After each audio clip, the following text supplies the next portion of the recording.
ए जिहाद से डरने वालों, तुम कहीं रहो, मौत तो तुम्हें आकर रहेगी। खा मजबूत कलों में रहो।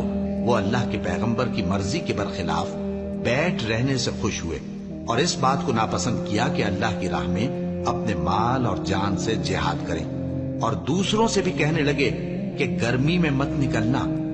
इनसे कह दो कि दोज़ख की आग इससे कहीं ज्यादा गर्म है। काश ये इस बात को समझते और अगर वो निकलने का इरादा करते तो उसके लिए सामान तैयार करते।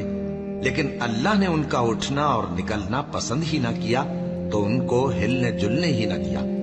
और उनसे कह दिया गया कि जहां माजूर बैठे हैं तुम भी उनके साथ बैठे रहो। अगर वो तुम में शामिल होकर निकल भी खड़े होते तो तुम्हारे दरमियान शरारत करते और तुम में फसाद डलवाने की गरज से दौड़े दौड़े फिरते और तुम में उनके जासूस भी हैं। और अल्लाह जालिमों को खूब जानता